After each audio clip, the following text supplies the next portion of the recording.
تخيل معايا كده مكان كله نور، مفيش زعل، مفيش خوف، بس فرح، فرح بجد. ملايكة فرحانة وبتسبح، أجنحة بتلمع وصوتهم طالع لفوق، كل حاجة ماشية مظبوط، كل نغمة في مكانها، كل قلب عارف هو بيحب مين وليه. كان وسطهم ملاك، مش أوحش من حد، بالعكس يمكن أحلى شوية، نوره أقوى حتة صغيرة وصوته أعلى سنة بسيطة. يمكن عشان كده ابتدى يحس إن ده طبيعي. لما كانوا بيمجدوه كان دايما بيسأل سؤال جواه: طب وانا؟ هو مش تمرد ولا عصيان ولا حتى كره، هو بس كان عاوز يبقى في النص. التسابيح لسه شغال، الفرح لسه مالي المكان، لكن جواه كان في صوت تاني بيكبر، صوت بيقول: انت تستاهل اكتر، انت احسن، انت الحقيقة. في لحظة هادية جدا من غير ما حد ياخد باله اختار خطوة صغيرة، بس خطوة بعيد عن النور. ولما نور كبير يتحرك الظل بيمشي وراه، ومن ساعتها التسبيح اللي كان صوت واحد بقى صوتين، والنور اللي كان صافي بقى فيه ظل. ومن ساعتها بقى فيه فرق بين ملاك وملاك فاكر نفسه ملاك. ولما الحكاية خلصت فوق ابتدت حكاية تحت. الأرض كانت لسه جديدة، ريحة المطر فيها أول مرة تتشم، والشجر واقف فرحان بنفسه، والجنة مفتوحة. آدم واقف يتفرج حواليه بعيون طفل شاف الدنيا أول مرة. كل حاجة ليه، كل حاجة متاحة، وكل حاجة قريبة، وصوت واحد بس قال له: دي لأ، مش حرمان، مش قسوة، مجرد حدود. بس الغريب إن القلب دايما بيبص على اللي مش مسموح، والسؤال دايما بيبقى عن الحاجة المقفولة. هو ما كانش عاوز يكسر ولا كان ناوي يعند، هو بس حب يعرف. وما بين هو قال وطب ليه بتتولد أول خطوة. الخطية ما كانتش تفاحة ولا شجرة، كانت فكرة بسيطة قوي. هو ممكن يبقى صح، ويمكن أنا كمان صح. واللحظة اللي اتمدت فيها الإيد ما كانتش أكل، كانت اختيار. وزي ما كان في السما اختيار، الأرض كان فيها اختيار. ومن ساعتها بقى الإنسان يعرف الفرق بين النور وبين الظل.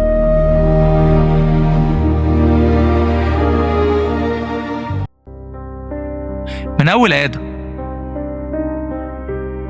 والحكاية ما كانتش شجرة، كانت اختيار.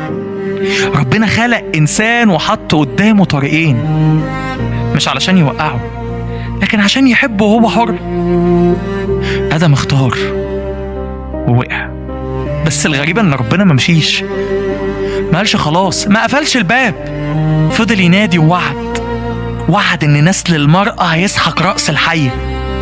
وعد من اول غلطة، وعد بيستنى انه يتحقق. وجت اجيال وراحت اجيال، وكل جيل كان قدامه اختيار. نوح اختار يسمع وسط ضحك الناس. ابراهيم اختار يمشي وهو مش شايف الخريطة. اما موسى اختار انه يرجع مصر بدل ما يهرب، واختار انه يقضي عمر كامل في البرية. داوود وقع بس اختار يرجع. انبياء كتير اختاروا يتكلموا حتى لما الناس ما كانتش بتحب انها تسمع. كل مرة الانسان يختار وربنا يفضل مستني، مش مستني عشان يعاقب، مستني عشان يرجع. لحد ما جه اليوم اللي فيه الوعد اتولد، اللي الوعد فيه اتحقق، في مزود بسيط وفي بيت لحم، اللي خلق حرية الاختيار وعاش وسط اختياراتنا، وابتدى يمشي مع ناس عاديين، صيادين وعشارين، ناس بتغلط ناس بتتردد، وكان دايما قدامهم اختيار. ومن وسط ال12 كان في 2. يهوذا شاف المحبة بعينه، سمع الكلام، مد ايده للخبز واختار لحظة ضعف. فضة زغللة عينك يا يهوذا، ماسك فيه كأنك ماسك طوق النجاة، مع انك ماسك اول حجر يغرقك في البحر. قول لي، ده اللي كان ناقصك؟ هو ده الثمن اللي كنت مستنيه عشان تحس انك ملكت الدنيا؟ بقى هو ده اللي قدرت تجمعه؟ دي شنطة الخدمة يا يهوذا، دي الفلوس اللي المفروض كنت تطبطب بيها على كتف يتيم او تجيب بيها لقمة لواحد جعان، بقيت بتحوشها لنفسك؟ بتسرق من الحب عشان تبني لروحك سجن من ذهب؟ ازاي قدرت تبص في وش معلمك وانت مخبي ورا ظهر الخيانة بالمنظر ده؟ ها؟ ازاي؟ خايف عليه؟ خايف يتاخد منك؟ اللي بتسرق يا يهوذا ما بيدومش، واللي بيبدأ بالخباثة نهايته سواد. فوق وصحصح، السكة اللي انت ماشي فيها دي اخرها سد، ونهايتك فيها مش هتشبهك. افتح عينك وبص للي ماشي جنبه، بص اللي ساب ملكه عشان يشتري خاطرك، اسمع منه كلمة تنجيك. ارجع لحضن يسوع يا يهوذا بدل ما تضيع في زحمة الطمع. بتهرب من مين؟ من صوت الحق اللي جواك؟ لسه في باب موارب، لسه في فرصة. لكن في واحد تاني بقى اسمه بطرس. بطرس قال لو الكل سبك انا لا، وبعد ساعات انكر مرة و2 و3. عينه جت في عين، وسمع صوت الديك، وشاف اختياره قدام. بس الفرق ان بطرس اختار يرجع، اختار يبكي، اختار يستنى، اختار يصدق ان اللي سامح قبله ممكن يسامحه هو كمان. يهوذا شاف الغلطة وبص لنفسه، بطرس شاف الغلطة وبص للمسيح. واحد اختار اليأس، واحد اختار الرجوع، والحكاية لسه هي من آدم ليهوذا لبطرس لينا. كل يوم في اختيار، وكل مرة مهما كان الطريق اللي خدناه لسه في حد واقف مستني. قد جعلت قدامك الحياة والموت، البركة واللعنة، فاختر الحياة لكي تحيا. ومن ساعتها الآية دي ما اتلغتش، اتقالت لآدم واتقالت لنوح واتقالت لإبراهيم وهو سايب بلده، واتقالت لموسى قدام بحر مقفول، واتقالت للتلاميذ وهم واقفين قدام الصليب، واتقالت لقديسين كتير. مريم المصرية كانت ماشية في طريق ضلمة واختارت تغير الاتجاه. موسى الأسود كان عنيف واختار يبقى وديع. ولا واحد فيهم اتولد قديس، بس كل واحد فيهم في لحظة معينة اختار. طب والشيطان هل هيسكت؟ هل انتهى دوره عند آدم، عند يهوذا، ولا لسه بيهمس؟ لما حد يقول مفيش فايدة ده بيكون صوته. لما حد يصدق انه خلاص بقى بعيد قوي ده بيكون صوته. احنا بقى مش في الجنة ولا في العلية ولا قدام الصليب، احنا هنا في عصر سريع، في اختيارات كل يوم، اختيار كلمة، اختيار علاقة، اختيار مبدأ.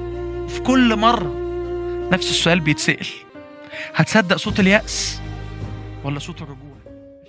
الشيطان هيكمل همس، بس السؤال مش هو هيعمل ايه، السؤال احنا هنختار ايه. ربنا قالها واضحة، أنا هو القيامة والحياة، من آمن بي ولو مات فسيحيا. ما قالش أنا ذكرى الميلاد والقيامة، ولا قال أنا يوم في السنة، قال أنا.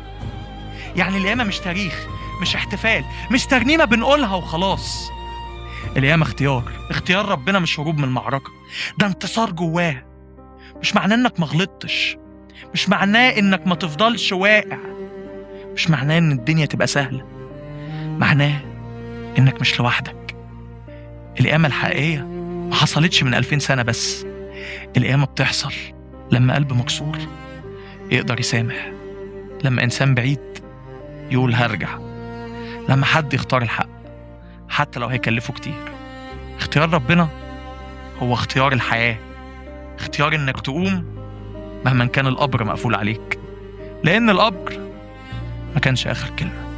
القيامة مش يوم، القيامة قرار، وكل يوم ربنا بيحط قدامك الحياة ويقول لك اختار.